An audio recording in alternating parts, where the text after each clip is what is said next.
Bueno, pues estamos con Joaquín Ruiz y Paqui Ureña de Alumbra Alumbre. Cuéntanos, Paqui, las jornadas de este año.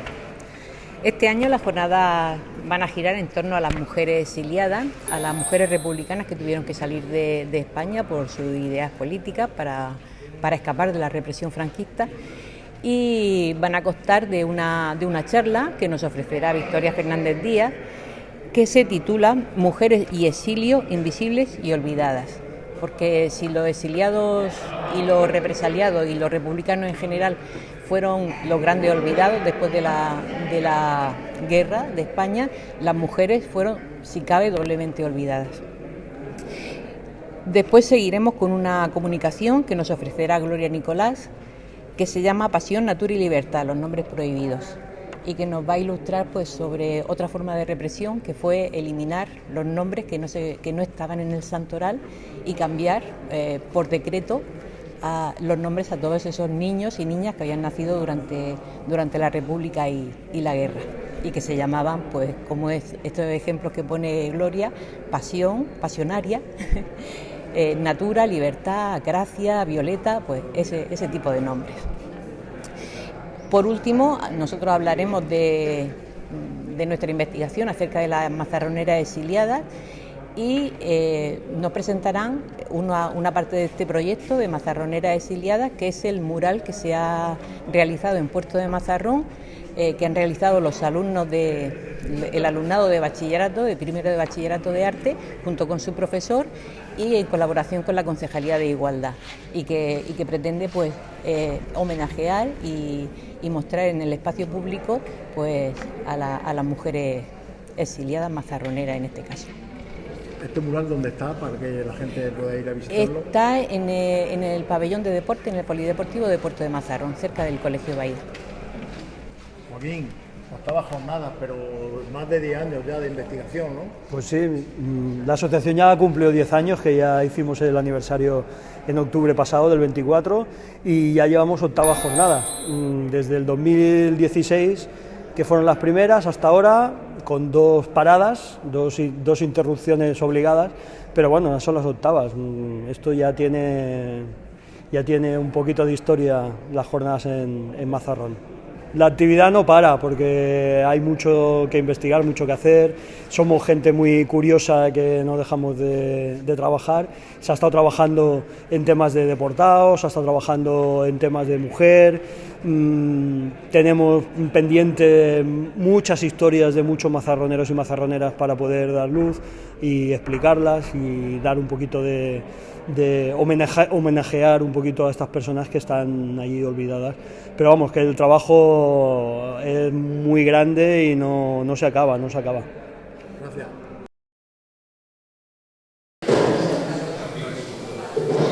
Buenos días, amigos, amigas, compañeros, compañeras. Bienvenidos todos a esta octava jornada. Lo voy a decir en singular porque solo es un día, a la octava jornada de Alumbra Alumbre. Ya llevamos con estas 8 jornadas, las primeras fueron en 2016 y en ellas participó Victoria Fernández Díaz, que hoy también nos acompaña y a la que le agradecemos muchísimo que haya venido.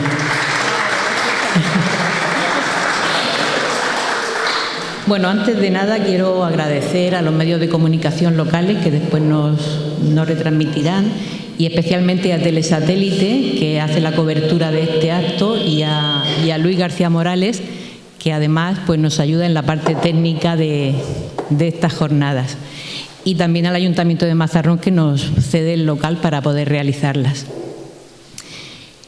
El tema de las exiliadas, cuando hablamos de exiliadas nos referimos a las mujeres republicanas, mujeres que tuvieron que abandonar este país durante la guerra y después de la guerra, la primera posguerra, no por gusto, sino porque se vieron obligadas por las circunstancias y para huir de la represión brutal que el franquismo ejerció sobre la población, que no era acorde a sus ideas. No voy a decir más porque a lo largo de la jornada se va a hablar sobre el tema y ahora Victoria nos hablará sobre él. Lo hemos centrado en mujeres porque si la población en general, los exiliados en general y la población republicana en general fue represaliada y sometida, en el caso de las mujeres, si cabe, fue peor, porque fueron condenadas también al olvido, a un doble olvido. Bueno, sin más, paso a presentar a Victoria. Victoria Fernández Díaz nació en el exilio por ser hija de exiliados y vivió en Francia hasta que sus padres volvieron a España. Se licenció en Filología Románica y fue catedrática en la Escuela Oficial de Idiomas de Valencia hasta su jubilación. En 2009 publicó el libro El exilio de los marinos republicanos, editado por la Universidad de Valencia, un libro que os aconsejo encarecidamente porque es muy interesante. Tras su jubilación, estudió un máster en Historia Contemporánea y presentó su tesis doctoral en 2021 sobre el tema del exilio de los marinos republicanos. Ha escrito diversos artículos y participado en encuentros donde ha expuesto las diferentes facetas del exilio de los marinos de la Armada dentro del marco de la diáspora republicana tras la Guerra de España y, en particular, su destierro al norte de África, la Unión Soviética, a México o a Chile. Desde hace unos años, Victoria Fernández Díaz ha ido reconstruyendo lo que vivieron las mujeres de los marinos republicanos exiliados. Se ha interesado por sus experiencias en la España de la posguerra, en la que sufrieron toda clase de tropelías, desde la del rechazo hasta las amenazas, las palizas, las condenas a muerte y las ejecuciones. Después sufrieron la experiencia de su propio exilio en situaciones muy difíciles o peligrosas. Fueron experiencias silenciadas o ignoradas, y en la conferencia de hoy Victoria Fernández nos dará una visión global de lo que padecieron hasta donde ha podido investigar. Pues os dejo con Victoria.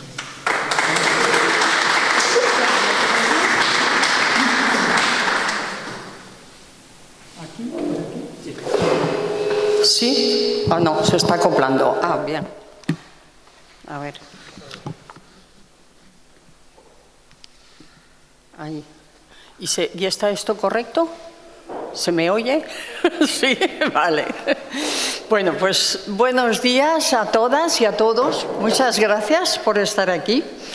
Muchas gracias. Quería darle también a la asociación Alumbra, que efectivamente estuve aquí en las primeras y es un honor que hayan pensado en mí para las octavas y que además es un mensaje de esperanza, porque bueno, es una asociación memorialista que sigue adelante, que tiene proyectos, etcétera. Quería darle las gracias en particular a Joaquín Ruiz, a Paqui Ureña y a Jesús Solar, porque son las tres personas de Mazarrón que siempre me han ayudado, siempre me han respondido cuando he pedido algo, alguna información sobre algún marino o su mujer de Mazarrón exiliados. Estas jornadas están dedicadas a las mujeres y el exilio, y es que desde hace unos años hemos descubierto a las mujeres en la historia, porque realmente, y yo he participado también de eso, porque sus recorridos han sido generalmente ignorados, silenciados, se resolvía con una sola frase, etcétera. Yo cuando hice el máster de Historia Contemporánea había una asignatura que era la de perspectiva de género durante la República y la guerra. Al final del semestre teníamos que presentar un trabajo de nuestro trabajo de investigación para la tesis, pero desde la perspectiva de género. Y yo me acuerdo que me fui a la profesora y le dije, digo yo, es que mi tema de investigación no hay ni una sola mujer. En los barcos no había mujeres, no había nada. O sea, no sé, ¿quieres te hago un trabajo de otra cosa? Pero a partir de ahí yo no me veo haciendo un trabajo. Y me dijo, tú piénsatelo bien, que seguro que hay algo.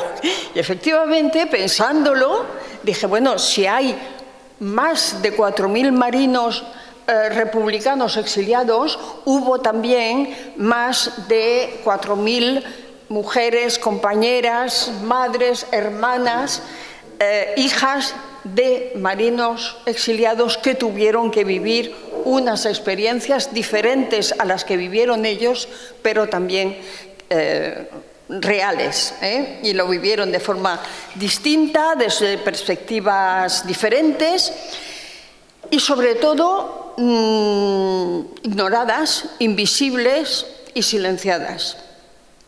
Yo misma reconozco, veréis que me he hecho mucho la culpa, que había hablado con alguna de las mujeres de estos marinos preguntándole por sus maridos, etcétera, etcétera.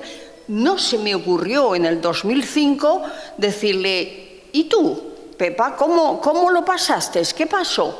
O si lo preguntaba me decía: muy mal, lo pasé muy mal. Y ahí se paraba todo, Bueno, pues sobre todo, indudablemente he investigado acudiendo a los archivos normales que guardan el recuerdo del exilio en Francia, en Argelia, en Orán, en México, etcétera, pero donde aparecen muy poco, o muy poco o directamente ignoradas. Es decir, que, por ejemplo, en las listas de los barcos de los exiliados a México aparece el nombre del marido, una biografía del marido, lo que era, lo que no era, y luego sabemos que iba con una mujer, iba con 3 hijos, etcétera, pero ellas ni aparecen. Así es que, en realidad, la mayor fuente de información para mí han sido los testimonios transmitidos por la familia, ya que las trayectorias vitales de estas mujeres transcurrieron en la privacidad, en el ámbito privado, y de alguna manera es ahí donde hay que ir a buscarla. Quiero precisar también que, aunque voy a hablar, yo he investigado sobre las mujeres de los marinos, padecieron las mismas situaciones que muchas mujeres de soldados, de oficiales, de funcionarios represaliados. Las experiencias que vivieron las mujeres de las que os voy a hablar no están marcadas por ser la mujer de marinos, sino están marcadas por ser mujeres de republicanos y de represaliados y de perdedores. Con lo cual, creo que nos puede dar también una visión más amplia de hablar exclusivamente de este tema. Yo voy a hablar de mujeres que no se dedicaron a una acción política de primer rango o a la creación artística, porque sí que hay mujeres exiliadas de primera fila o a nivel político, a nivel artístico, que son conocidas, poquitas, si rascamos no muchas, pero bueno, sí que las hay. Yo voy a hablar de mujeres de a pie, del común. Y para acercaros a sus vivencias, pues me voy a basar en ejemplos concretos de las mujeres rescatadas con su nombre y apellido e incluso a veces con una foto, que para mí es una victoria contra el olvido y por su dignidad. Paz. ¿Qué pasó con las mujeres cuando los marinos se fueron al exilio al final de la guerra? Algunas salieron con sus compañeros al mismo tiempo, en el 39. La mayoría se quedó atrás y sufrió lo vivido por las mujeres de los vencidos en la posguerra. Y un cierto número, creo que bastante importante, emprendió años después su propio exilio, para reunirse con sus compañeros y porque vivían una vida imposible en España. Era también salir de esa España asfixiante. Voy a referirme, muchas de las que salieron, lo que quería comentaros es que las que salieron en el 39, realmente no salieron junto a los maridos, ¿eh? Por lo general, bueno, todos tenemos en la retina esas largas filas de mujeres, con niños, con ancianos, es decir, que los maridos siguieron, bueno, cumpliendo con su rol militar, por lo general, y ellas salieron a la vez, prometiéndose encontrar en algún sitio, reencontrarse, ¿eh? Y voy a contar brevemente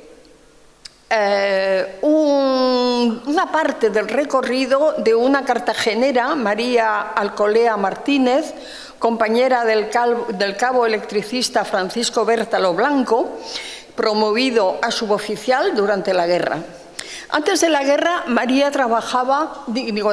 estudiaba en la Escuela de Comercio porque quería presentarse a unas oposiciones a Hacienda. Quiero decir que era una mujer que vivía, pues, no, toda la renovación que supuso la República para la mujer. Cuando su compañero fue destinado al Estado Mayor, se fue a Barcelona, a Valencia, y luego subieron a Barcelona.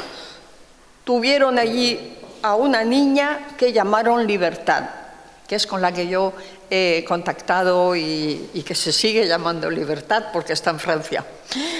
Creo que vamos a hablar de un tema de los nombres.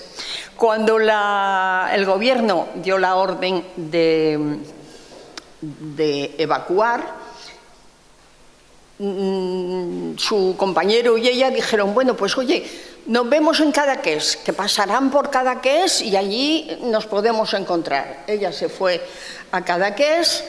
Allí no había nada, vivió en una casa abandonada con la niña de un año, etc. Pudo coger un barco para evacuar a las familias desde Cadaqués. Os he puesto un mapita para que veáis un poquito los recorridos en unos pocos meses, ¿eh? Ella llegó a Port-Vendre, que es un pueblecito justo pasar la frontera, pues ahí está Port-Vendre, ¿eh? Bajaron, desembarcaron y cuenta que empezó a llover y que las maletas que eran de cartón se deshicieron. Y es una imagen muy potente de cuál era la situación, ¿eh? Se les estaba deshaciendo todo con la lluvia. Ella no sabía dónde estaba su compañero. Hubo familias que les acogieron a las españolas con los niños, pero a los 3 días el prefecto dio la orden de echar a todo el mundo fuera y no podían ser recogidas por familias en Francia. Se las llevaron a Rodez, que es un pueblecito al lado de Port-Vendre, no lo he puesto. Allí tuvo la suerte, si se puede decir, de que su hija enfermara de tosferina, lo cual era muy grave, ¿eh? Pero las sacaron del pesebre donde las habían metido con un tubo para beber agua en medio. Entonces, pues se fue al hospital, estuvo trabajando de lo que fuera, de lo que le pidieran para tenerla a ella y a su hija. Allí se enteró de que su compañero estaba en Argelès-sur-Mer, que está justo al lado de Port-Vendre, y que había sido enrolado en las compañías, porque a todo esto Francia había declarado la guerra, etcétera, etcétera, y estaba enrolado en una compañía de trabajadores para trabajar en un polvorín en Mozac. Ella cogió a su niña, se fue allí y vivió pues en una casa sin luz, trabajando, cosiendo sacos para los granos, desgranando lo que hubiera para tener un plato de comida, ¿eh? Cuando Francia fue ya invadida por los alemanes, su compañero, no tengo, ¿aquí se ve? No. Bueno, su compañero fue mandado a Bretaña. Bretaña, pues lo veis que está Rennes, pues ese bracito que sale, fue mandado ahí con la organización Bretaña y tal, todo, que los alemanes cogieron a todos los emigrantes, los emigrados, los exiliados, y los pusieron a trabajar en la construcción de lo que llamaban el muro del Atlántico. Era durísimo, hubo muchos muertos en esos trabajos, etc. Él consiguió huir y se fue a pie con un compañero hasta Bourges. Se metió en el Maquis y consiguió hacerle llegar, hay que decir que no había, no sé, es otro mundo, no había mapas, no había Google Maps, no había nada, y consiguió hacerle llegar por medio de españoles que iban al sur, etcétera, un papelito donde explicaba cómo tenía ella que llegar hasta Bourges. Se cogió una bicicleta a su niña de 1 año y medio y atravesó la línea de demarcación, que la he señalado ahí, esa línea ahí con puntitos, que esa era la línea que separaba la Francia invadida y la Francia llamada libre, y que estaba vigilada y que solo se podía pasar con permisos, etc. Ella llegó a Bourges, no encontró a su marido, porque claro, estaba en el Maquis, y ella cuenta todas sus aventuras. Allí me paro porque su historia sigue más allá, porque participaron en la liberación de Rouen, de allí de Normandía, etcétera, etcétera.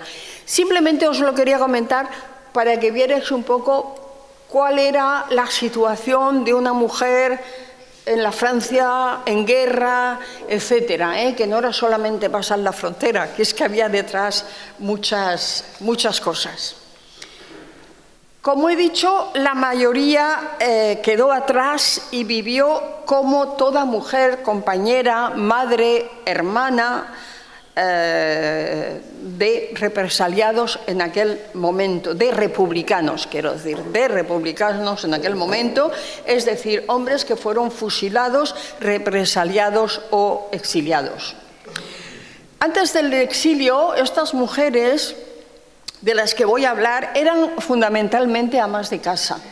Vivían en ciudades más o menos grandes, como es Cartagena, Málaga, Ferrol, etcétera, y no habían tenido necesidad de trabajar, puesto que sus maridos pertenecían a un sector cualificado, entonces pues era suficiente para que no tuvieran que trabajar. De hecho, a veces cuando cuentan lo que vivieron decían, yo nunca había trabajado, como para decir, yo era un mundo que no sabía ni de qué iba. Con el exilio de sus compañeros, en la mayoría de los casos, cambiaron una situación social media para vivir al límite de la supervivencia. Se quedaron solas, según los criterios de la época, es decir, sin marido, sin cuñado, sin hermano que las amparara, que es lo que en aquel momento se esperaba de las mujeres. Y vivieron así en los peores años del hambre y de la miseria de la posguerra, cuando se desató una represión y un control social y policial en todo el país sin precedentes y que particularmente se ejerció con respecto a las mujeres. Quiero señalar que ellas se tuvieron que hacer cargo de los hijos, de las madres viudas, de las hermanas solteras o de los suegros que habían sido represaliados y que no tenían. Ellas se convirtieron en amas de casa, ¿no? En amas de familia. Por ser mujeres, madres o hermanas de antifranquistas, de vencidos, fueron estigmatizadas, rechazadas, amenazadas, apalizadas, encarceladas, condenadas y ejecutadas, fundamentalmente por su vínculo familiar, como si de por sí fuera un delito. Vamos a ver algunos ejemplos de lo que estoy diciendo. Por ejemplo, la exclusión social. Pues la dictadura las estigmatizó y las marginalizó. Sufrieron exclusión social que iba desde negarle públicamente el saludo hasta la exclusión de la propia familia, que eran más partidarios del orden nuevo. Entonces se convirtieron en apestadas de alguna forma. Isabel Buffon Lledó, casada con el capitán maquinista Vicente Sellés Soriano, sobrevivió durante un tiempo vendiendo los enseres de su casa. Y su bisnieto me decía, solo era recibida por la puerta de atrás, ya que nadie quería que la vieran con ella en Cartagena.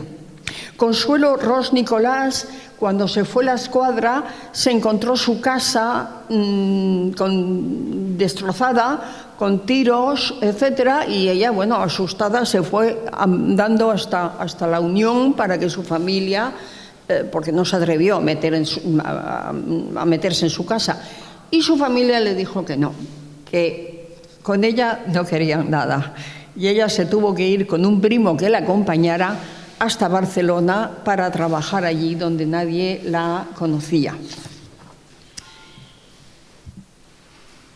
Pasando también, porque el hambre que pasaron las clases populares en la posguerra fue un medio de dominación política, y las mujeres de los represaliados políticos sufrieron, ellas y sus niños y sus hijos, penurias y miseria y hambre, mucha hambre, como le contaban los hijos mayores, los dos hijos mayores de Ana María Rico Méndez, que es de Mazarrón, que estaba casada también con un mazarronero, el fogonero preferente Antonio Méndez Pérez, y tuvieron luego otra hija. Y los dos hermanos mayores, yo hablé con la hija, con Angelita, y digo, ¿qué contaban tus hermanos del tiempo que vivieron aquí en la posguerra? Me decían que habían pasado hambre, mucha hambre, y nada más, mucha hambre. Efectivamente la pasarían. Entonces, bueno, como era de Mazarrón, además, pues he tenido la suerte de poder tener foto y todo. Un ejemplo que voy a poner es el de Pura Torres Alonso, hablando de sus experiencias, la mujer del suboficial naval Nicolás Infante Jiménez. Se quedó a cargo de su hija de año y medio y de su suegra.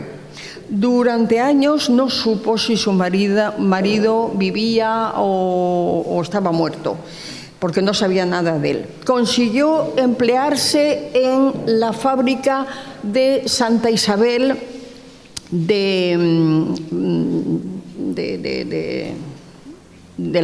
conservas, y aprendió a soldar las tapas de las latas de conserva, y decía, a defenderse del derecho de pernada de los contramaestres del taller.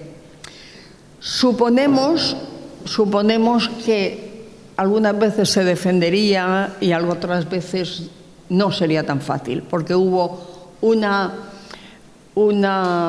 represión dedicada, o sea, de las mujeres, como fue la violencia sexual, el rapado del pelo, el aceite de ricino, que muchas veces por medio de lo que te cuentan las familias no te lo dicen directamente, porque bueno, no le vas a contar a tu hija que te violaron, etcétera, etcétera. Se supone o lo dan a entender, pero yo no he encontrado, aunque lo hubo, lo hubo.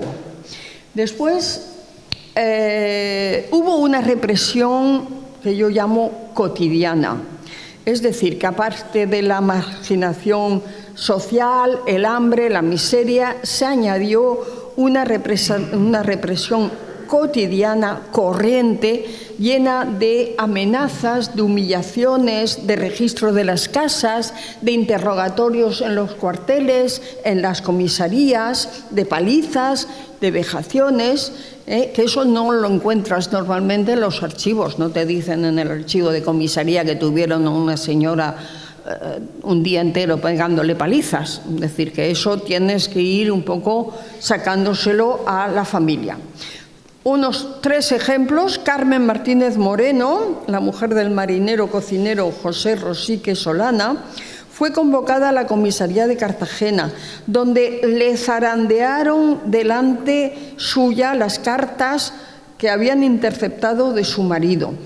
No sé si solo zarandearon las cartas o la zarandearon a ella también, ¿eh?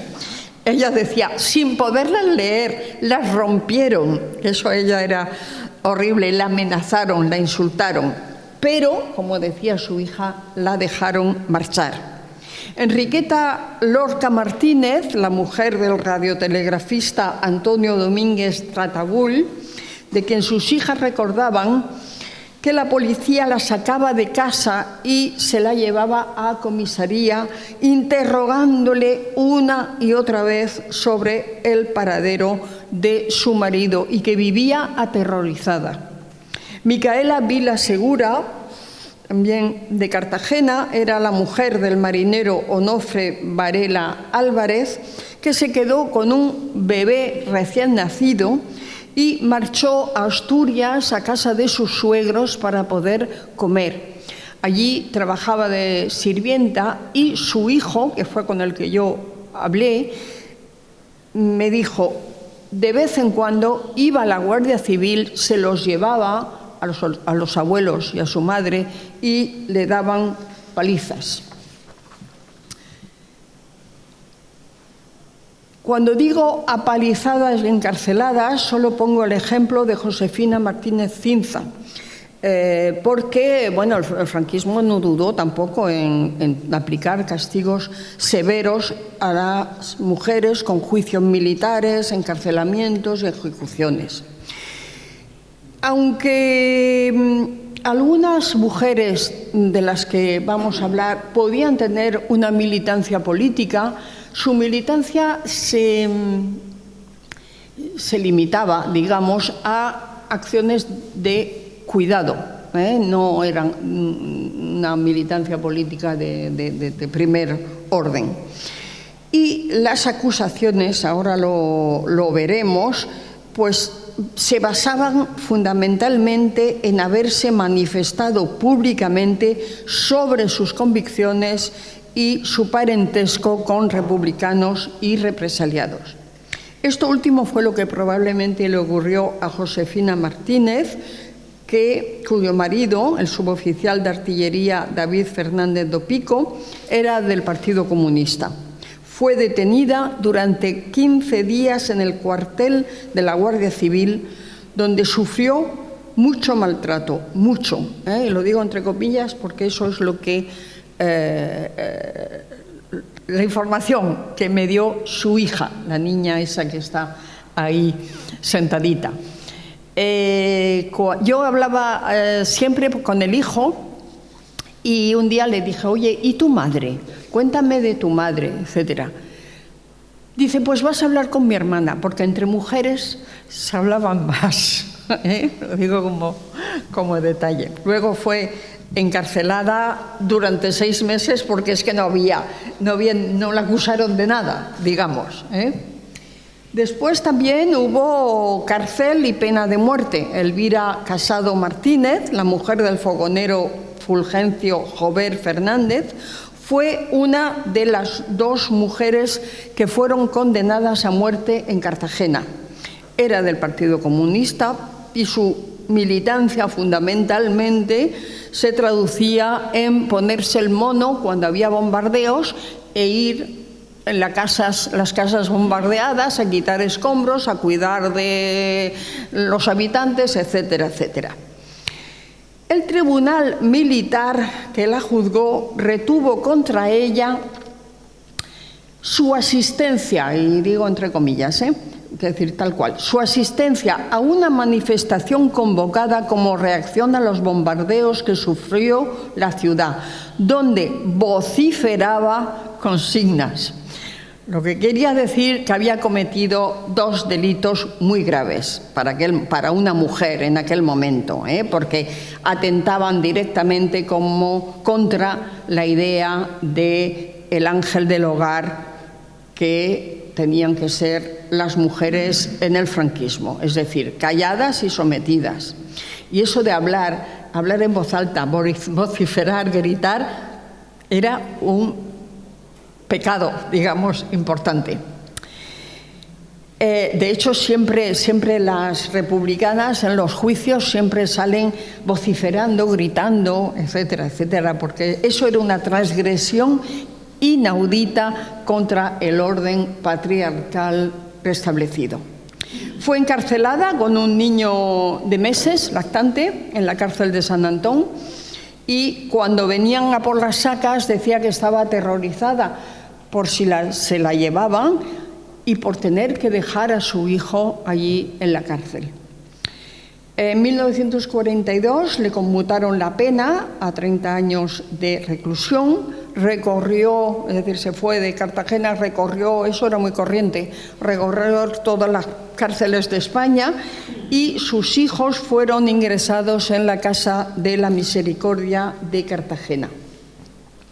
También hubo mujeres ejecutadas, algunas sin juicio, cuyo delito era el de tener absolutamente solo un vínculo familiar con republicanos y represaliados. Eulalia Marí Torres fue una de las 2 únicas mujeres ejecutadas en Ibiza. Su único delito era tener 2 hermanos, uno miliciano y otro marino, José Marí Torres, promovido alférez de navío durante la guerra, que había marchado al exilio. Los falangistas iban a su casa, preguntaban por el paradero de sus hermanos, robando descaradamente todo lo que querían en la casa, y una noche se la llevaron, la violaron, le cortaron su larga trenza y la ejecutaron. Bueno, y así siguieron hasta que emprendieron su propio exilio. Hubo un número consecuente, yo creo, de mujeres que sintiéndose, bueno, tenían el marido fuera, los niños no conocían al marido y se sintieron tan perseguidas, y por eso creo que fue como una fase distinta del exilio político de 1939. Es verdad que fue un exilio tardío, porque se produjo entre el año 42 hasta el año 50, más o menos, aunque desbordaron algunos casos. Fue fragmentado, porque no salieron en oleadas, en grupos, como muchos se iban solas, o con alguna otra mujer de exiliado. Y se prolongó en el tiempo, porque la media en que tardaron para reunirse con sus compañeros fue de 8 a 9 años. Y hubo casos que tardaron 12, 18 y hasta tenemos un caso en que tardaron 23 años. Es un exilio poco conocido, poco visibilizado, muy silenciado y que creo que debería de ser estudiado.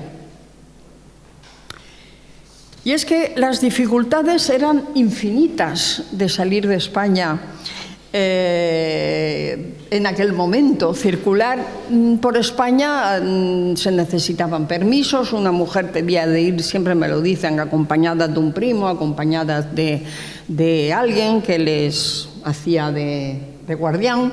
Tenían que sacar justificantes, visados, lo cual, por ejemplo, cuando era con México, como México no reconoció al gobierno de España hasta la democracia, pues no había embajada de México en España, tenían que buscarse la vida por otro lado. Tenían que presentar cartas de llamada. Cartas de llamada, los maridos tenían que ir a la embajada española de Franco, a pedir una carta de llamada, pues en Túnez, en Orán, en Francia, en Latinoamérica.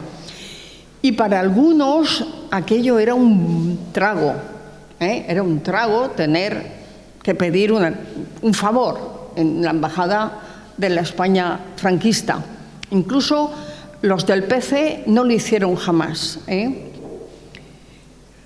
tuvieron que salir, y eso insisto, siempre se hicieron responsables de sus hijos.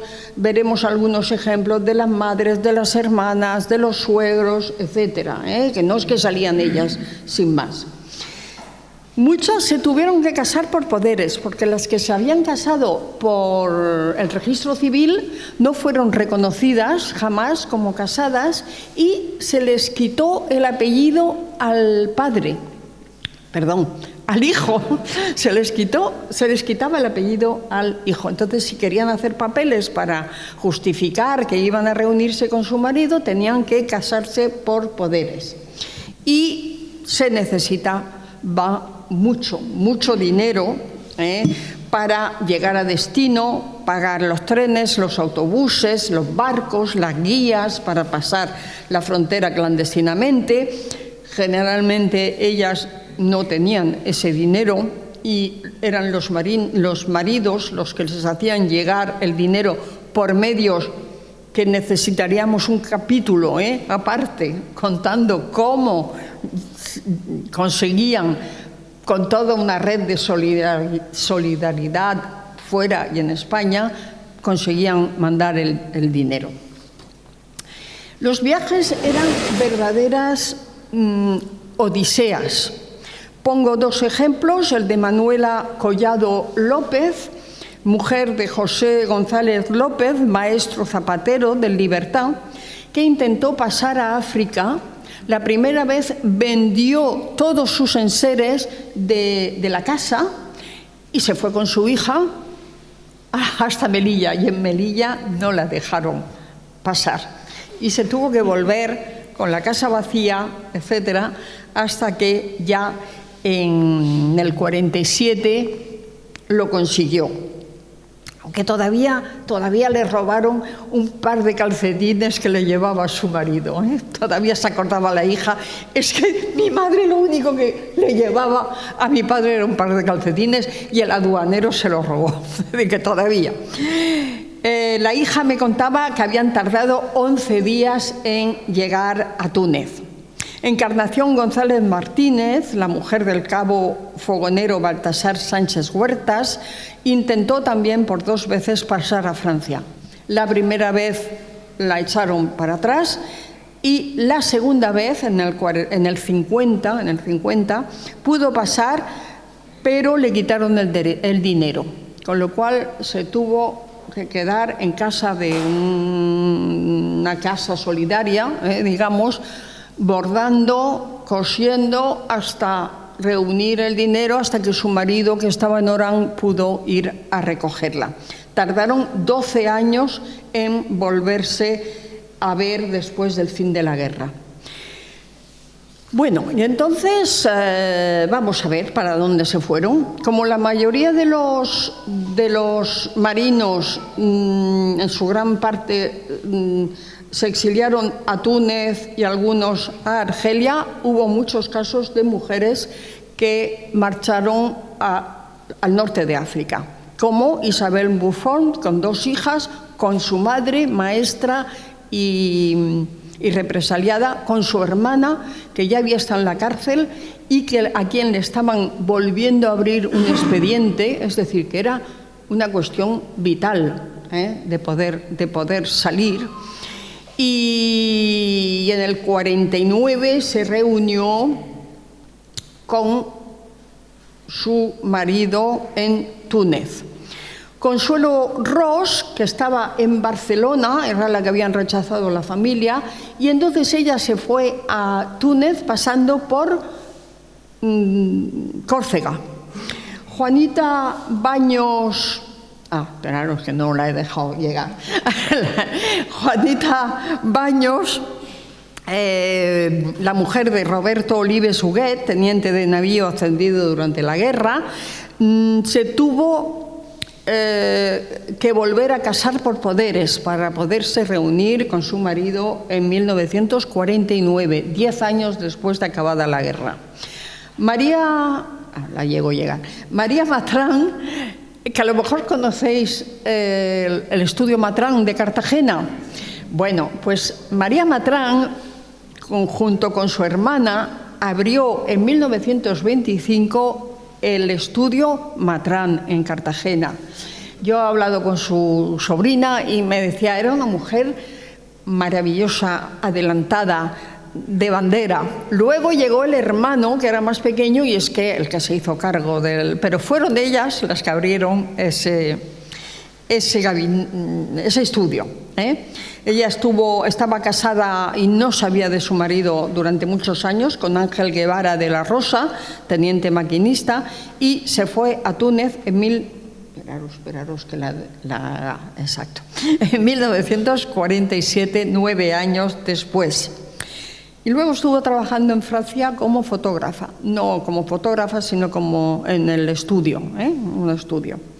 Elvira Casado, que había sido condenada a muerte y después condenada a 30 años, pues hasta 1957 no pudo reunir a sus 3 hijos y reunirse con su marido en Casablanca. Otras se fueron hacia el norte. Por ejemplo, Carmen Martínez Moreno, la mujer del marinero José Rosique Solana, se embarcó en un mercante atracado en Cartagena lleno de naranjas y que se iba a Inglaterra, porque su marido se enroló en Argelia cuando la Segunda Guerra Mundial, se enroló con los ingleses, estuvo haciendo como los Pioneers, la verdad es que fue vanguardista, y luego se fue a Inglaterra con las fuerzas inglesas. Entonces ella se tuvo que buscar ese medio. Victoria Díaz Victoria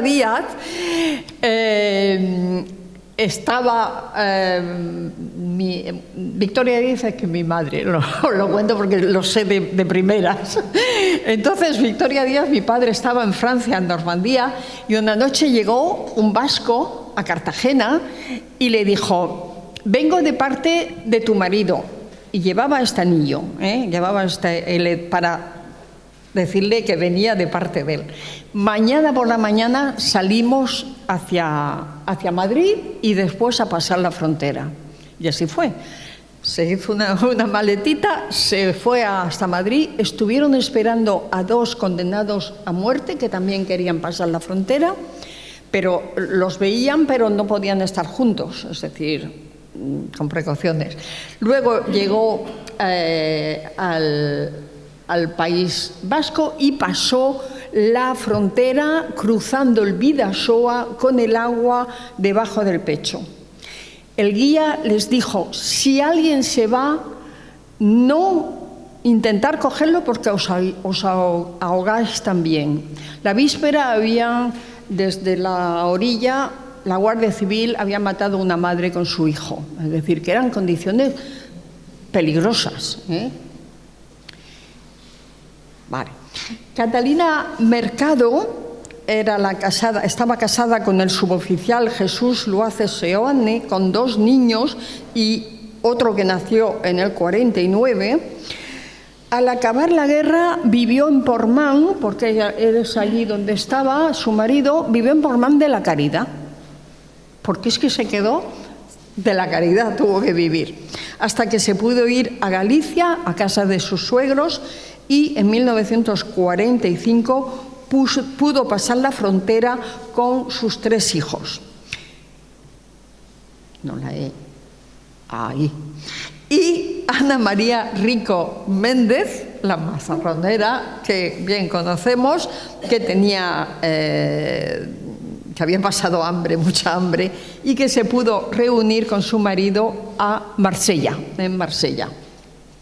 En el 52, 13 años después de acabada la guerra.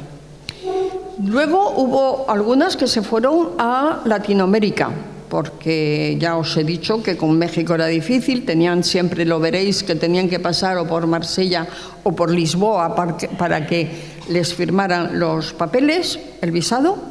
Fue, por ejemplo, el caso de Victoria García Izquierdo, la novia del radiotelegrafista Rafael Torres Toimil, con el que se reunió en 1942, pasando por Marsella, 10 años después de acabada la guerra. Después, Manuela Beceiro Ferreiro, la mujer del suboficial de artillería José Mosqueira, no pudo llegar a México hasta 1957, 18 años después del fin de la guerra, porque el dinero que ganaba su marido no daba para traerse a su mujer y sus 2 hijos.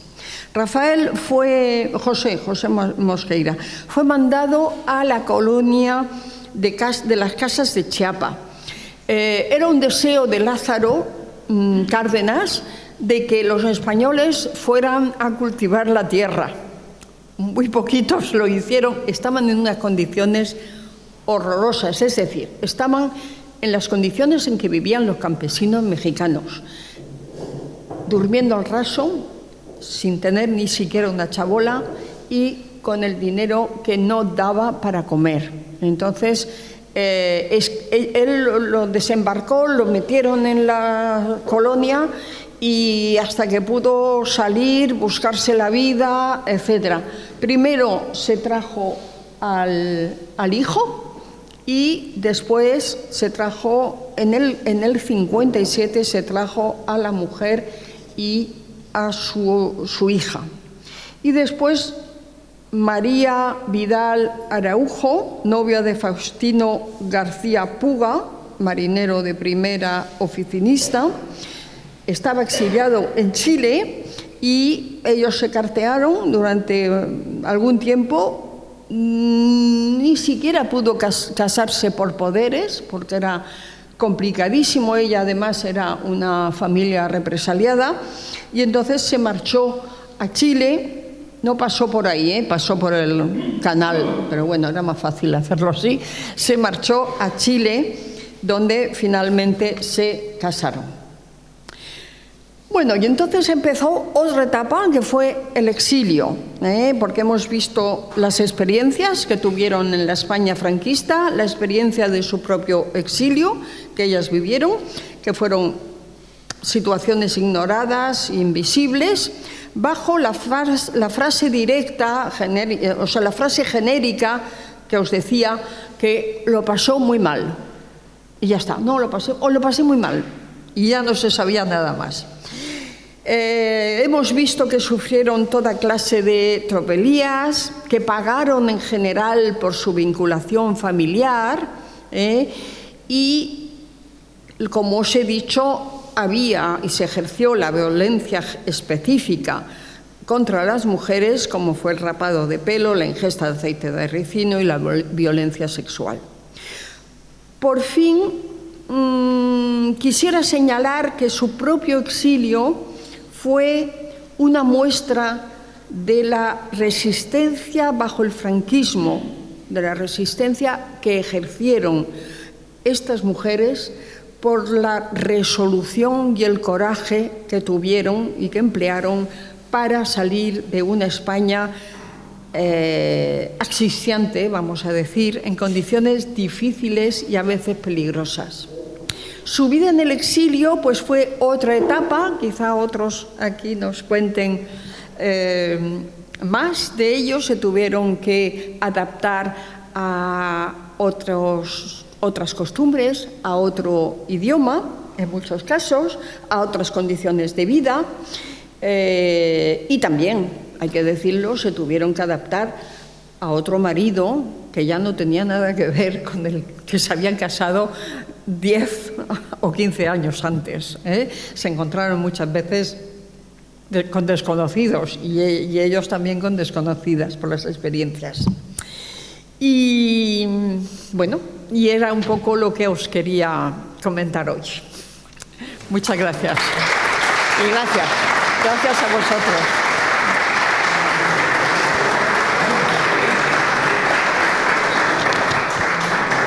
Bueno, ahora si queréis hacerle preguntas a Victoria o queréis que aclare alguna cosa. Sí, cállame, yo me he sentado, pero yo me siento otra vez. Sí, por supuesto.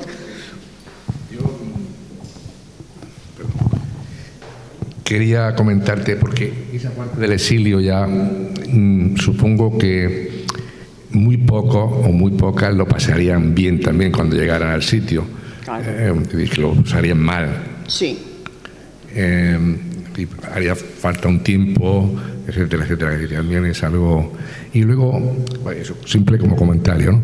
Y luego otra parte que me gustaría, claro, es difícil el estudio, es de las mujeres que quedaron en los pueblos pequeños, en los campos.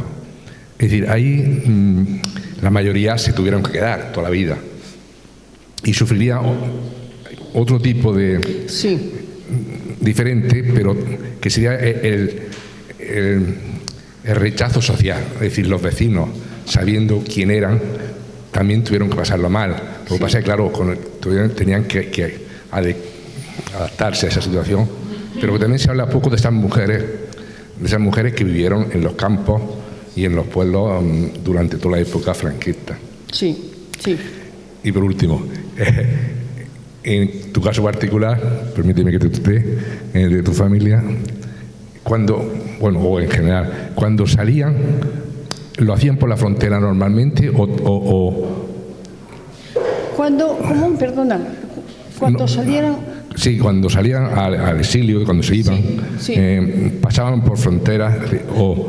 Clandestinamente. Clandestinamente, por Francia, clandestinamente. Pues, y tenían que vivir clandestinas, porque claro, en Francia no tenían papeles.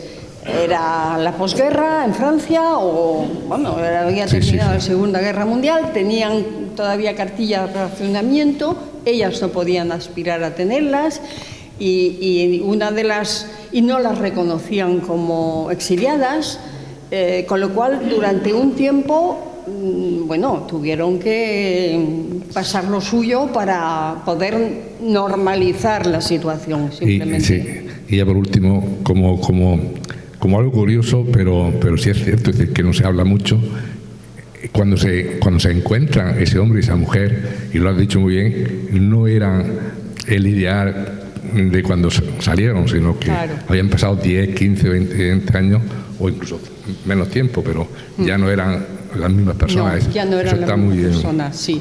Yo recuerdo esta que se fue a Inglaterra, decía a sus hijas, claro, ella venía escuálida, de haber pasado 10 años fatal. Y cuando vio a su marido en el muelle con el uniforme inglés, de soldado inglés, dice que le entró vergüenza a ella de verla, por ejemplo. Esa es una de las cosas, aparte de adaptarse, lo que yo digo, a otras cosas, y si se adaptaron y vivieron. Sí, fue muy difícil. Esa es otra etapa difícil. Sí, sí. Sí, lo del exilio, sí, hay mucho que decir del exilio. El exilio es una de las...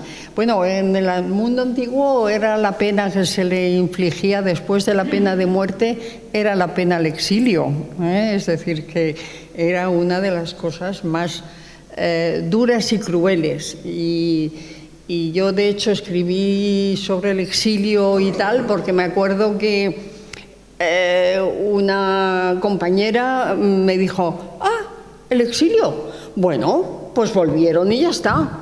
Y yo me acuerdo que me quedé, digo, ¿cómo que volvieron y ya está? ¿Cómo que volvieron 40 años y ya está? No, es decir, que eso es muy duro, eso se transforma, decía María Zambrano, en su propio país, el exilio en sí se transforma en el propio país, en su ser, realmente, es verdad.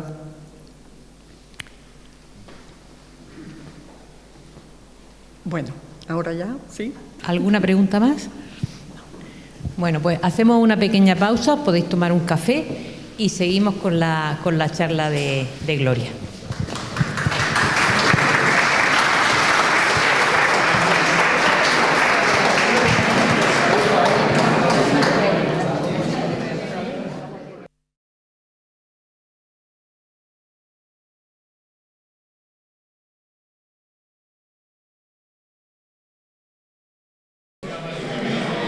Bueno, continuamos con la charla.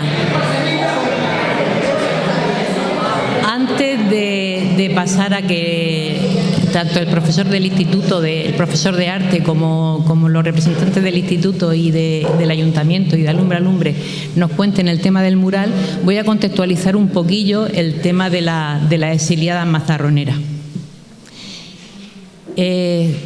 Cuando nos planteamos hacer el tema de exiliados, bueno, primero habíamos pensado en hacer una jornada sobre exiliados en general, pero después, cuando estábamos investigando sobre exiliados, nos dimos cuenta de que el volumen de exiliados era mucho y el de exiliadas poco.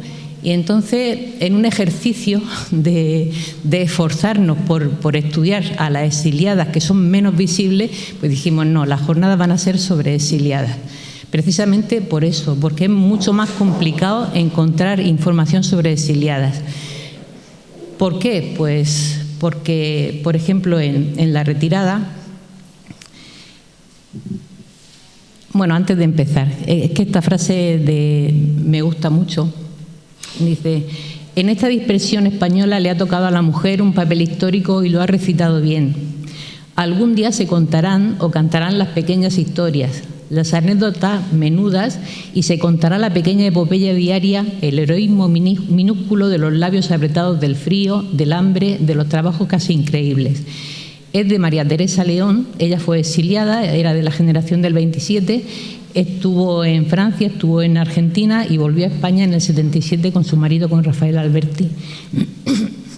Y nos habla precisamente de las exiliadas, pero de las exiliadas, no de historias de filósofas o de artistas o de escritoras que se exiliaron, sino de las mujeres comunes, que tienen también grandes historias y que son de las que vamos a hablar hoy, de las mazarroneras. Como decía, en La Retirada, por ejemplo, en la que salieron por la frontera de Cataluña hacia Francia alrededor de 470.000 personas, en esa frontera separaron a hombres y a mujeres. Muchos hombres se quedaron en los campos que estaban más cerca de la frontera y las mujeres fueron trasladadas hacia el interior. Encontrar a esas mujeres ya resulta complicado. O sea, buscar en esos campos, sobre todo para nosotros que siempre hacemos las búsquedas en línea, pues en archivos que están colgados en Internet, pues sumamente complicado porque no están colgados. O sea, por ejemplo, buscando en los archivos de los Pirineos Orientales, que son los que están más cercanos, los del campo de Argelés y demás, encontramos muchísimos hombres. O sea, de 88 mazarroneros que hemos encontrado, solo 6 son mujeres. Hay muchísimos más hombres que mujeres en estos campos. ¿Por qué? Pues porque las mujeres fueron trasladadas a otros campos del interior, fundamentalmente. También ocurrió que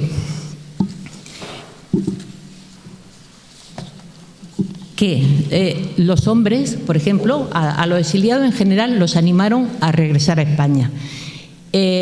Sobre todo a las mujeres, porque a los hombres al final encontraron la forma de sacarle un rendimiento bien integrándolo en el ejército francés, en los regimientos de marcha de voluntarios extranjeros, en la legión extranjera, y si no, en las compañías de trabajadores extranjeros. Eso hace que ellos estén registrados nuevamente en esas nuevas ubicaciones y los podamos encontrar más fácilmente. Vienen los registros de los archivos militares, o sea, de los regimientos de marcha o de la compañía de trabajadores, mientras que las mujeres no tuvieron o tuvieron muchas más escasas posibilidades de salir a trabajar estando en Francia. Entonces no hay más archivos que los que nos puedan proporcionar los campos de refugiados, mientras que el hombre sí tiene más archivos. Otra dificultad que nos encontramos a la hora de buscar mujeres es que cuando se hacía una solicitud para emigrar a un tercer país, a México o a donde fuera, el que escribe la misiva, el que escribe la solicitud es el cabeza de familia. Entonces, cuando vas a los registros, en esa solicitud aparece el nombre del cabeza de familia, pero no sabemos, hasta que no se lee la carta, quién lo acompaña en ese exilio. Bueno, pues ahí las dificultades para encontrar. En cuanto a mazarroneras que hasta el momento hemos encontrado, podemos decir que en nuestra página en un principio y las que están publicadas hasta ahora tenemos seis mujeres que eran las que habíamos encontrado en los archivos en el portal de archivos españoles, las que habían emigrado a América. Pero al buscar en los Pirineos Orientales, en los archivos de los Pirineos Orientales y en los de Aude, Carcassonne y también en algunos archivos que alguna gente, algunos investigadores comparten en redes, como en la página de refugiados, pues hemos encontrado a estas, la mayoría que participaron en la retirada y que acabaron en esos campos del sur de Francia. La mayoría son esas. Después tenemos el caso especial de Lorenza García Lorente, que fue la única que partió hacia el norte de África en un barco que salió de aquí de Mazarrón, de la playa del Castellar. O sea, el único barco que partió desde Mazarrón hacia el norte de África al finalizar la guerra.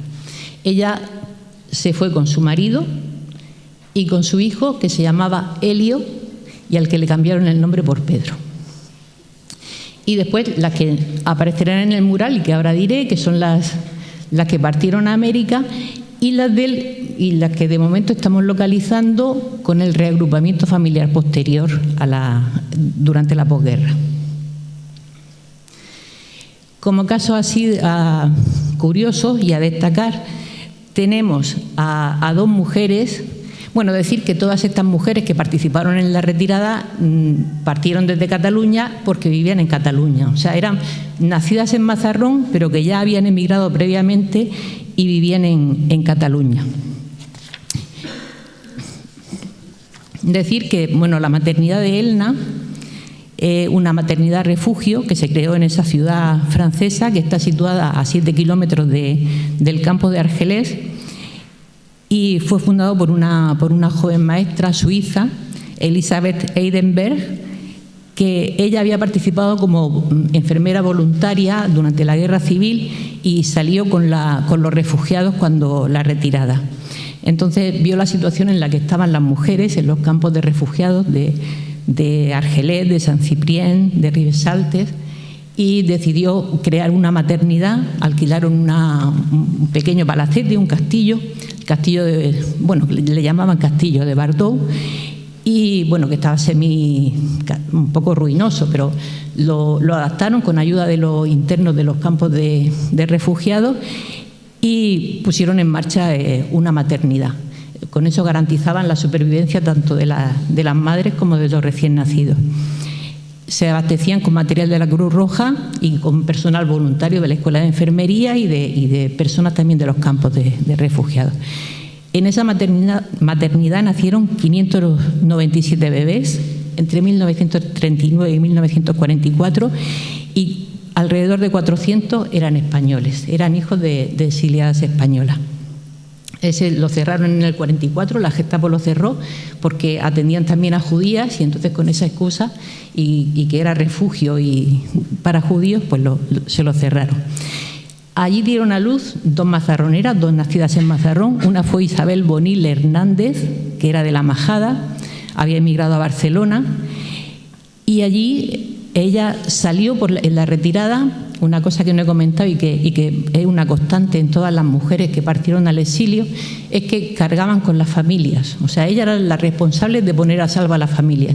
Mientras que los hombres, la mayoría, estaban movilizados y salieron en la retirada de una forma más o menos ordenada, porque iban con sus unidades militares, las mujeres tuvieron que atravesar la frontera de una forma mucho más caótica, desorganizada y llevando consigo a su familia, no solo a los hijos, sino a los padres, a las madres, a las suegras, suegros, hermanos, y cuando se trataba de dirigentes políticas, incluso a sus correligionarios, o sea, a gente de su partido, de su sindicato, compañeros.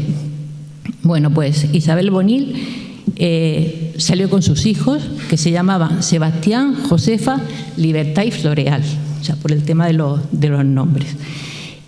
Bueno, decir que cada vez que nos veamos los nombres de Libertad, Floreal, Germinal, son anarquistas, son de la CNT fundamentalmente. Ella, su hijo pequeño, el quinto, Mario Vera Bonil, nació en la maternidad de Elna en 1941. Fue liberada en marzo del 42 y con ella Salvadora Bonil Hernández. Por los apellidos puede ser su hermana, porque tenía una hermana además que se llamaba Salvadora. Pero con el lío que arman los franceses en poner el nombre del marido, el nombre de que no hay manera de aclararse, es muy posible que fuera su madre, que también se llamaba Salvadora. Entonces, pues nos queda esa duda. Nosotros la tenemos registrada, pero no sabemos, no podemos asegurar que sea su hermana o que sea su madre. Porque eso también ocurre, o sea, a los errores en los nombres y en los apellidos, cuando busca a un exiliado, a un deportado, a quien sea, y el nombre y los errores en la población, que lo mismo te ponen Mazarón que Marirón, que cosas así. Está el tema de las mujeres, que puede aparecer con el apellido del marido. A veces con suerte pone Zamora nacida tal, y sabemos que cómo se apellidaba el marido y cómo se apellidaba ella, o indistintamente. Y entonces pues hay que ir cotejando datos. Bueno, pues ella fue liberada junto con sus hijos y Salvadora, que no sabemos si era su madre o su hermana, y se establecieron en Narbona y allí fallecieron. Y después la otra que falleció, o sea, que falleció en Francia, pero que dio a luz en la maternidad de Elna, fue Juana Zamora Paredes. Ella también era emigrante en Barcelona, vivía en La Torrasa, en Hospitalet. Se había casado con Alfonso Vaquero Martínez y emigró, o sea, se exilió con su madre, con Concepción Paredes Muñoz, que también era de Mazarrón. Su hijo Ángel, el mayor, Ángel Vaquero Zamora.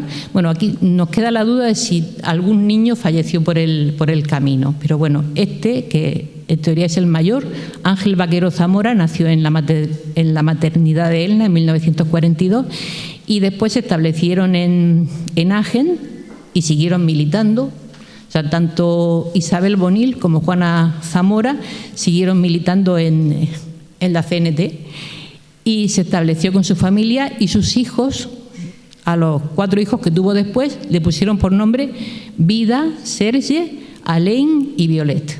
O sea que ellos siguieron poniendo nombres. Violeta falleció con 92 años en 2011.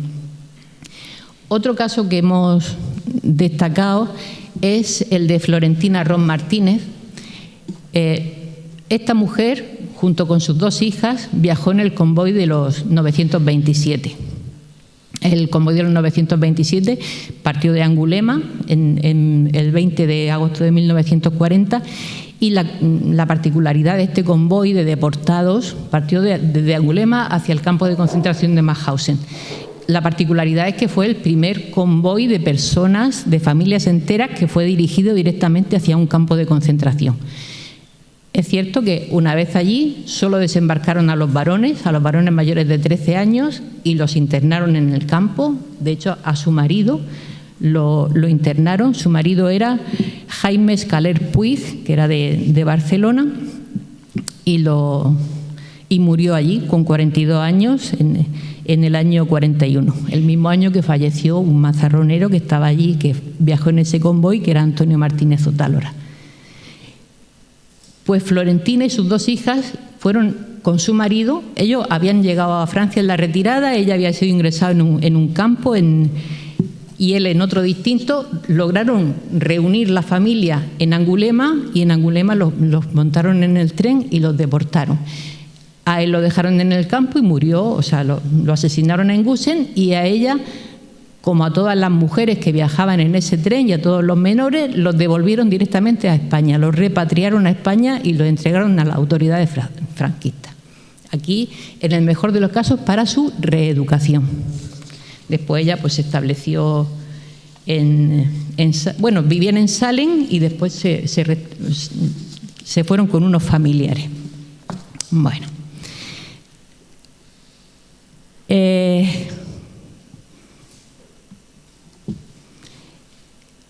Después también he destacado otros casos, el de Dolores Garrigós Tudela y María Asunción García Navarro. Dolores Garrigós nació en La Ermita y emigró a Cataluña también. Su marido era José García Martínez, también mazarronero, y sus hijos Pedro, Libertad y Natura, nacidos en Barcelona. Ellos pertenecían a la Resistencia. O sea, el que está reconocido en los archivos franceses como miembro de las Fuerzas Francesas del Interior es su hijo, Pedro García Garrigós, pero la bibliografía anarquista sobre la resistencia anarquista en Francia sí que los referencia a todos, tanto a Dolores como a su marido y a su hijo Pedro. También habían pasado con la retirada, estaban alojados, ella con sus hijos, en la colonia de vacaciones de Castelbubós, en el Valle de Jabrón, y después fueron a trabajar con los grupos de trabajadores extranjeros a una de las presas que se construyeron en Francia, y allí se estableció, y allí se unieron a la Resistencia con otro grupo de españoles que había en el mismo grupo de trabajadores. Siguieron militando en Cantal, donde se estableció la familia, y Dolores Garrigós, por expreso deseo que había manifestado, su entierro fue un entierro civil. O sea, ella dejó por escrito que no quería un entierro cristiano. El otro caso es María Asunción García Navarro, que es uno de los rostros que aparece en el mural. Ella, igual que su hermana Salvadora y su madre Sebastiana Navarro Hernández y su hermano Fernando, todos de Mazarrón, partieron con la retirada, cada uno de ellos con su familia, o sea, estaban ya casados y demás. Habían emigrado en 1913 a Santa Coloma, vivía en Santa Coloma, y ella se había casado con un anarquista, con Gabriel Vinimelis, que también está reconocido como miembro de las Fuerzas Francesas del Interior.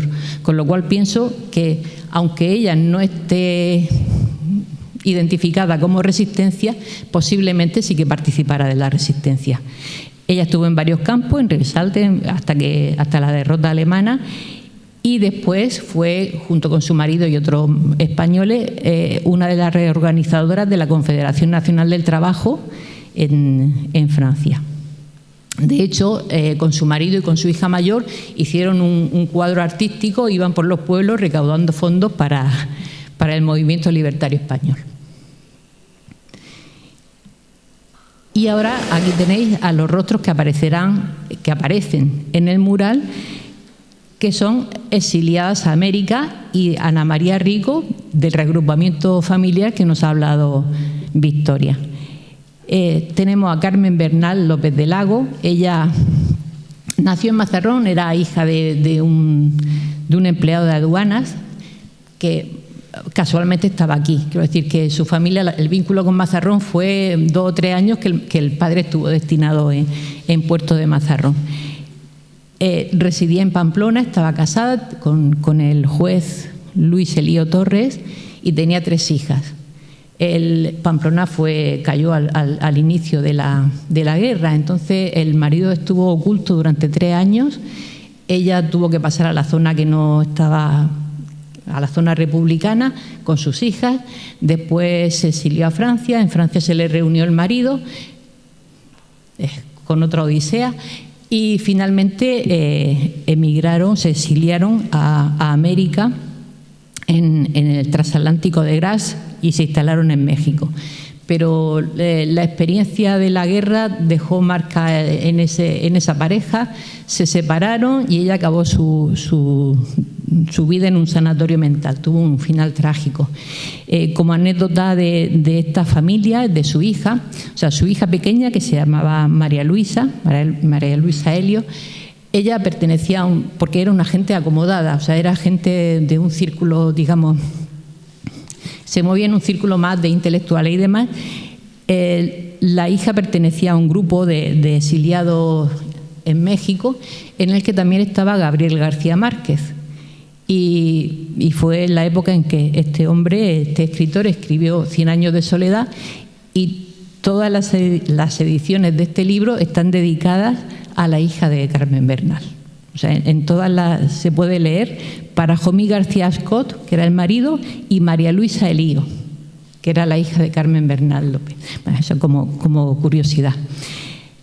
Tenemos a Concepción Dávila. Concepción Dávila había nacido en Las Moreras, había emigrado a a Cataluña en los años 20, era costurera, obrera modista en una fábrica, después había sido telefonista en la sede de la CNT en Barcelona, tenía 2 hijos y durante la guerra y después en el exilio en Francia era la compañera de Mariano Rodríguez Vázquez. Es que a Mariano no le gustaba utilizar el primer apellido, por eso lo de R. Vázquez. Bueno, Mariano Rodríguez Vázquez. Él era el secretario general de la CNT y fue secretario general también cuando se reorganizó la CNT en el exilio en Francia. Aunque tuvo una muerte prematura, él murió en junio del 39. Y Carmen, pues, o sea, Concepción, se quedó viuda con sus 2 hijos y consiguió embarcar en Marsella, de Marsella a Casablanca y de ahí a Veracruz, en México, en el Niasa. Se estableció en México, allí se le reunió su hermano, Antonio, y siguieron militando en la CNT en el exilio. Murió en el 74. Y después tenemos a las 2 hermanas, Agustina y Catalina Saura, eran la mayor y la menor de 8 hermanos. Eran afines al Partido Socialista y vivían en Vilanova y la Geltrú, en Barcelona, y se exiliaron en el vapor francés Mexique, que llegó a Veracruz en julio del 39, fue uno de los primeros. Las 2 murieron en México, aunque creo que Agustina consiguió viajar en alguna ocasión a España. Catalina no volvió. Bueno, esta familia, decir que en nuestra página se pueden ver también, en general, no solo ella, sino en general a otras de las mujeres de las que he hablado, tienen otros familiares que también han sufrido exilio o represión. Entonces, en este caso, de estos hermanos, Antonio, uno de sus hermanos, murió en el frente y Miguel y Juan fueron procesados en la causa general y estaban en prisión y después en batallones disciplinarios. Y por último, el reagrupamiento familiar en el exilio. O sea que el exilio no solamente fue el exilio de la retirada y el exilio inmediato, sino el exilio de las mujeres y los hijos que fueron a reunirse con sus parejas exiliadas también. Entonces, pues tenemos el caso de Celestina García Oliva, que se fue a México, donde ya estaba su marido, con su hijo Sergio, de Lucía Jorquera Zamora, que se fue a reunirse con su marido, Ginés Sánchez Valibrea, hasta Panamá, con sus 2 hijos, Ceferino y Salvador, a Josefa Ortiz López, la mujer de Sixto Pérez Martínez, que se exilió a Francia, en este caso primero a Barcelona y de Barcelona a Francia, porque una cosa de la que no estamos hablando y que no es el tema, pero no solamente fue exilio al extranjero, sino el exilio interior, o sea, el exilio de las mujeres que tuvieron que salir de su pueblo porque estaban señaladas. Entonces, pues aquí como la ruta migratoria de los mazarroneros siempre iba hacia Cataluña, pues ese era la primera estación. Y por último, pues Ana María Rico Méndez y sus hijas Paquita y Angelita, o Angélica, en algunos sitios aparece con ese nombre, porque su marido, que era marino, se había exiliado a Bizerta, se había ido a Bizerta con la flota, y después de pasar por campos de concentración y demás, cuando cerca ya de la independencia se fue a Francia, y ya en Marsella, pues Ana María con sus hijas se pudo reunir con él. Volvieron, el marido murió aquí, fue enterrado con la bandera comunista por expreso deseo suyo, y ella, Ana María, volvió a Francia porque sus hijas ya vivían en Francia, murió allí, pero la enterraron en Mazarrón. Bueno, y hasta aquí. Y ahora nos van a hablar del mural que recoge los rostros, algunos de los rostros que hemos mostrado aquí, y que pretende ser un homenaje a las mujeres, en este caso de Mazarrón, que padecieron el exilio.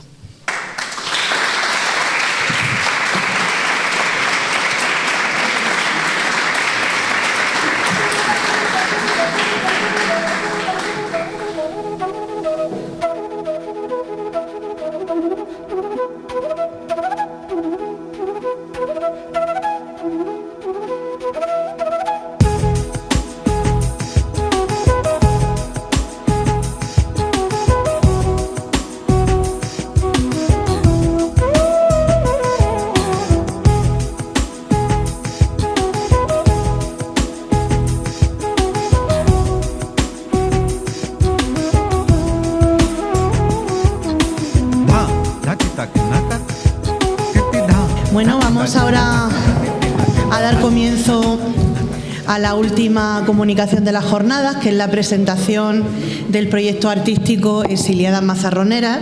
En esta presentación vamos a comentar un poquito cómo se gestó este proyecto en el seno de la asociación y cómo conseguimos finalmente poder llevarlo a cabo, poder materializarlo, gracias tanto al apoyo y a la ayuda de la Concejalía de Igualdad como del Instituto Antonio Gin Costa, de quien tenemos aquí a uno de sus profesores y compañeros, Javier Gómez Inglés, que es el profesor de Artes Plásticas, que se encargó de diseñar y ejecutar el proyecto junto con alumnos y alumnas del Bachillerato de Arte. Vamos a comenzar un poquito comentando cómo nació este proyecto, como decía, en el seno de la asociación.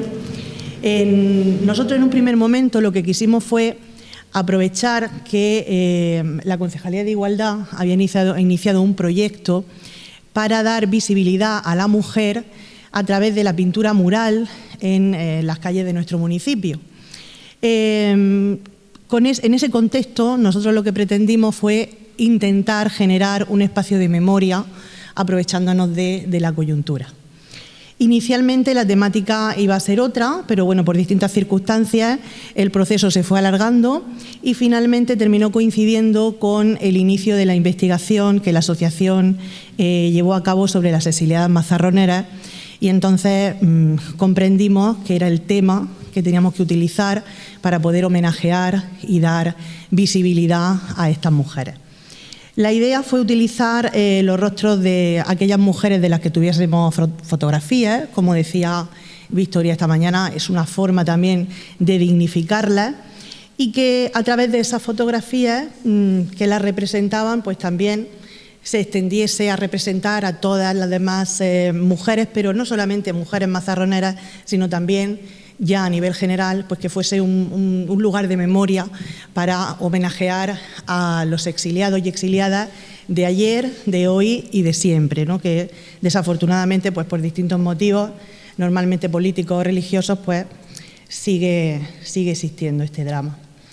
La búsqueda del espacio fue lo que nos presentó, del espacio donde llevar a cabo, donde representar esta idea, fue lo que nos resultó más complicado. En un primer momento nosotros lo que queríamos era buscar un espacio visible, un espacio transitado, evidentemente para que este espacio de memoria pues llegase al mayor número de personas posible.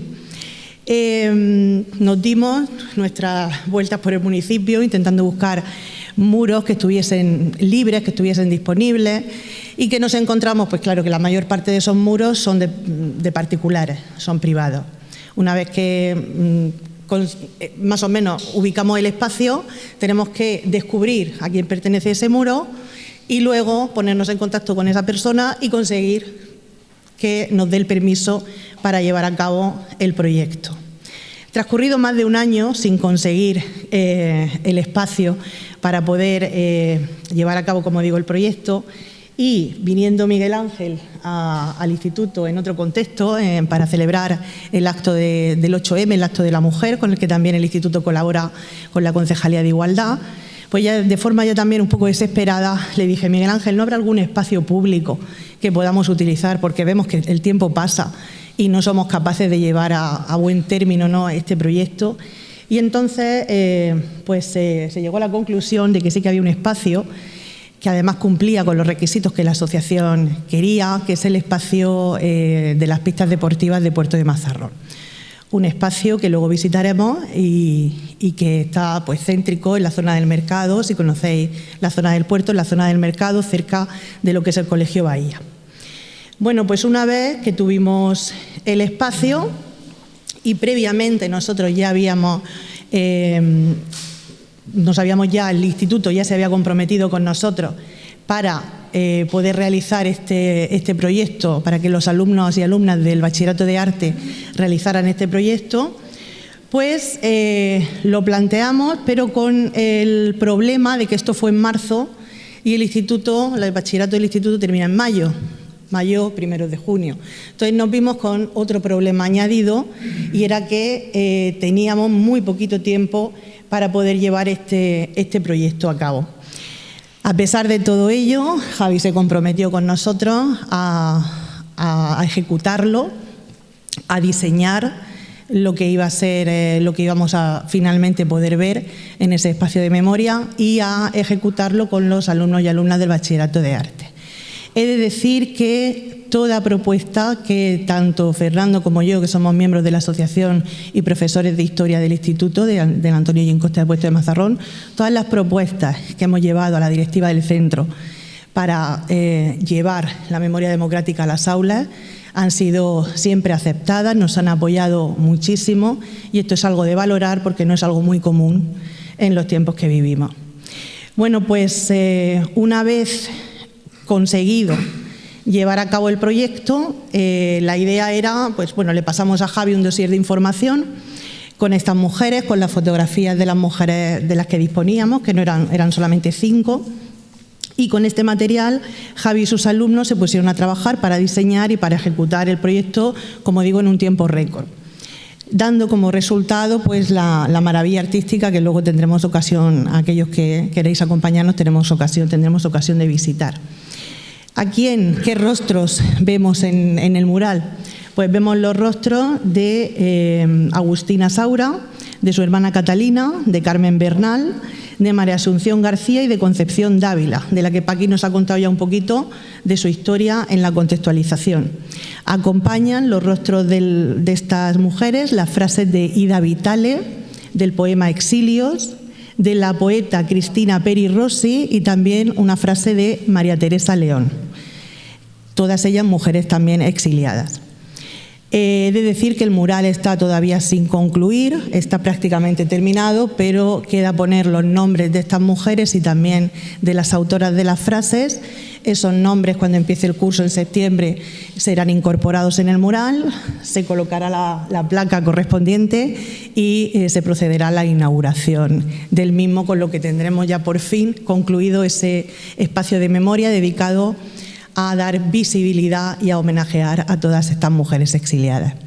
Bueno, yo por mi parte ya está, voy a darle la palabra a Miguel Ángel para que nos comente un poco cómo encaja el proyecto, nuestro proyecto del mural dentro de ese proyecto más grande que es el de los murales en la Concejalía de Igualdad de Mazarrón. Cuando quieras, Miguel Ángel. Pues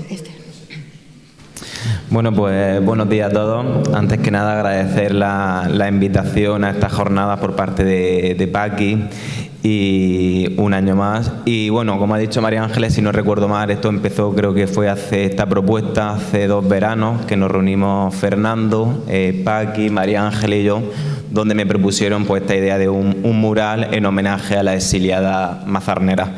Por supuesto, desde la Concejalía de Igualdad, aceptación total de la Concejalía de nuestro municipio a esta idea o cualquier otra propuesta que venga desde esta asociación. Esto se enmarca, como sabéis, de la Concejalía de Igualdad tenemos varias líneas de actuación. Por un lado tenemos el CAVI, que es el Centro de Atención a Víctimas de Violencia de Género de nuestro municipio. Por otro lado tenemos los planes corresponsables, que somos los que hacemos la corresponsabilidad y conciliación, que ayudamos a ayudar a las mujeres, y por eso desarrollamos por las escuelas de verano, de Navidad, Semana Santa, aulas de conciliación todos los días en nuestro municipio, campamentos gratuitos, entre otras muchas acciones. Y luego, por otro lado, tenemos también la línea de hacer visibilizar a la mujer en nuestro municipio. ¿Y cómo lo hacemos? Por campañas, como conocéis todos con el 8M, el Día Internacional de la Mujer, que también hacemos el mes de la mujer mazarnera, con diferentes premios, que incluso Paqui es mujer mazarnera de nuestro municipio. Y luego también hace unos años surgió la idea de visibilizarlo también a través de murales en nuestro municipio. En nuestro municipio comenzamos en la plaza del Ayuntamiento con el homenaje a la enfermera, en la época de la pandemia, el mural que hay en la plaza del Ayuntamiento de la enfermera.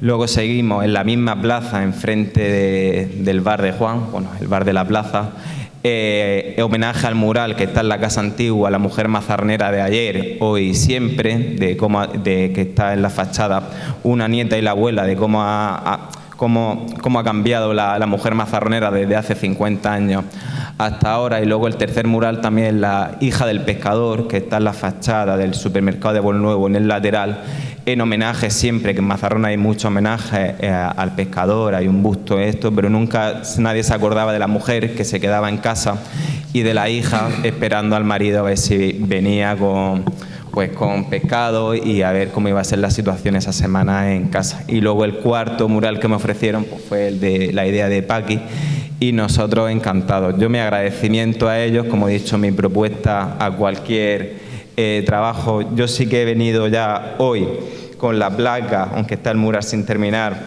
para hacerle entrega a la asociación, y en septiembre pues se pegará una vez terminada. Y bueno, y antes de más, pues también quiero recordar y agradecer también al gran equipo que me acompaña en la concejalía, que están aquí presentes también, que es la psicóloga, la trabajadora social, la abogada y la periodista, que también gracias al gran equipo y la concejalía, el pasado mes de octubre a la Concejalía de Igualdad de Mazarrón, Antena 3 y A3 Media nos citó en Madrid para considerar Mazarrón como dentro de los 40 mejores municipios de España en hacer campaña y visibilizar a la mujer. Así que también no es trabajo solo mío, sino también del gran equipo que me acompaña en todos los retos que nos proponemos.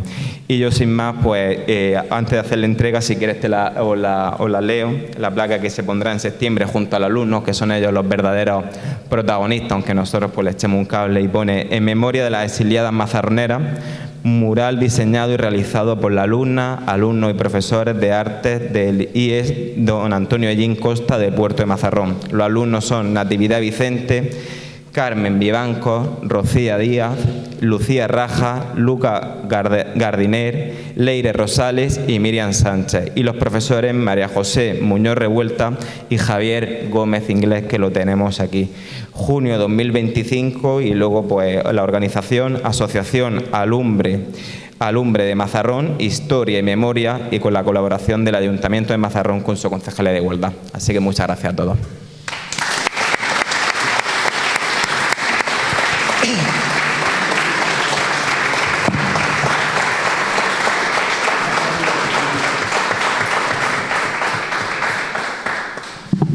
Hablo en nombre de la asociación de que de verdad estamos muy, muy, muy orgullosos y orgullosas de recibir esta placa, porque nos ha costado muchísimo trabajo y muchísima paciencia conseguir que Mazarrón tenga hoy este lugar de memoria que honra a todas estas mujeres, y como digo, ya no solo a ellas, sino a las que fueron, a las que son y a las que desafortunadamente seguirán siendo. Y ahora le doy la palabra a Javi para que continúe. Buenos días. Bueno, como me han comentado, soy Javier Gómez, soy profesor de Artes Plásticas del Instituto Antonio Ellín, y quiero empezar agradeciendo primero al público que está aquí hoy, porque bueno, estamos en una fecha en la que es mucho más fácil estar en la playa tomando el sol o bañándose, y bueno, y estar en un acto como este, pues de agradecer. A los ponentes previos, por supuesto, por la contextualización que han hecho sobre este granito de arena que es nuestro mural, al Ayuntamiento de Mazarrón, a la Concejalía de Igualdad, por supuesto, a la Asociación Alumbre, por la propuesta que nos hicieron, a nosotros también, de la cual bueno, pues estamos orgullosos de que nos la hagan, al equipo directivo del Instituto Antonio Ellín, por supuesto, porque siempre apoyan al bachillerato de arte y a todo lo que tenga que ver con la expresión artística, y para mí eso es de gran ayuda. Y por supuesto a los alumnos participantes, que son los verdaderos protagonistas de la realización de este mural. Bien,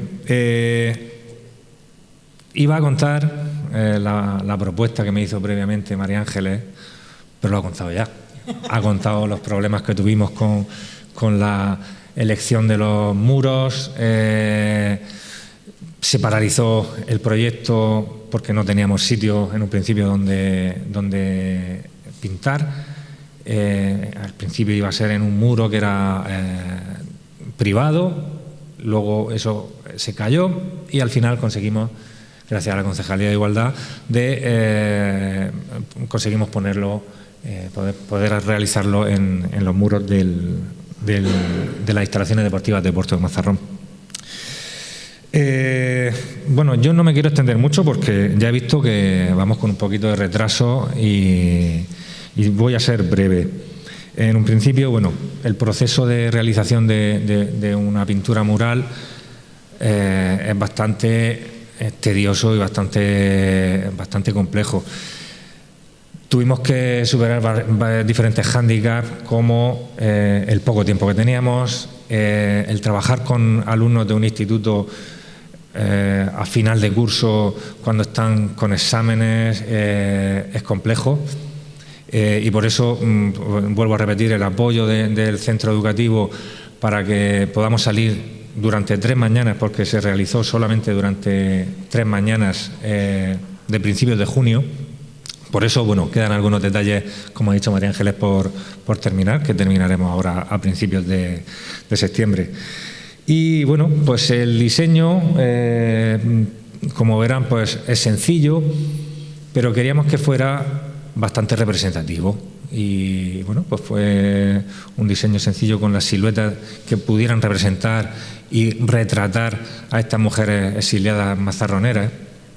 Y por supuesto la elección de esas frases que para mí creo que son bastante acertadas sobre el exilio. Y bueno, simplemente pues eso, decir que para nosotros fue un orgullo. A mí es una actividad que me encanta la educación, me encanta el arte, me encanta poder expresar al público, y qué mejor manera que poder expresar al público mediante imágenes que en unas paredes que pueda visitar pues todo el mundo. Y nada, pues simplemente os voy a poner un pequeño vídeo de 1 minuto, muy rápido, sobre cómo fue ese proceso y cuál es el resultado, aunque luego vayamos a visitarlo. Muchas gracias a todos.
Bueno, pues nada, ahora ya sin más, Joaquín Ruiz concluirá esta jornada. Yo, antes de que marchéis, yo aprovechar para felicitar la labor dentro de un centro educativo, meter esto dentro de un curso, en una actividad, además corriendo, además tiene una dificultad enorme, y el que no está en un instituto no lo sabe. Entonces, agradeceros profundamente el ofrecimiento y el estar dispuestos a tirar adelante, porque para una asociación como la nuestra, una de las cosas más importantes era de poder llegar a los jóvenes, ¿no? Y el hecho de que dentro del tejido del profesorado haya gente que tenga, bueno, esa predisposición y ese decir, pues venga, vamos a hacerlo, no, pues es importantísimo. En esto está muy claro, para llegar a los jóvenes hay que llegar también por sus vías, y una de las vías es la educación y las escuelas, y para eso se necesita pues la sinergia de profesores, de equipos directivos, que agradecemos desde aquí también pues todo ese apoyo. Pues eso, yo simplemente daros las gracias, mil gracias, simplemente por saber la dificultad que tiene hacer eso, que a lo mejor a la vista de la gente, pues de la gente que no conoce, parece que sea una cosa sencilla y fácil. Pues eso, muchas gracias.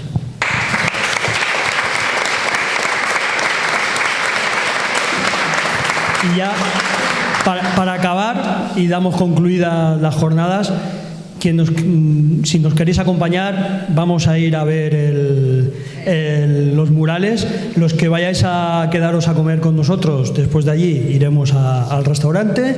Y a los que no, pues de agradeceros la asistencia.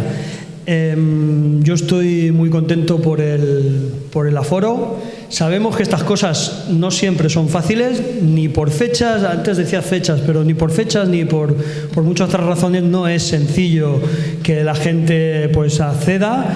Y pues eso, agradeceros muchísimo vuestra presencia. Nosotros estamos aquí dando el callo y seguiremos dando el callo en lo que podamos. Amenazamos con las 9º jornadas, que será en el año que viene. Pero bueno, que detrás de todo esto hay mucho trabajo, hay muchas ganas de trabajar por esta gente, por los olvidados, pero sobre todo también hay mucho agradecimiento por el recibimiento que vosotros nos ofrecéis. Pues eso, muchas gracias a todos. A los que queráis nos vemos en la pintura, es en la estación de autobuses de allí del puerto, ¿vale? Y de allí luego iremos al final, pasado la estación, y de allí iremos a comer. Pues muchas gracias. Hacemos una foto con ellos, ¿no?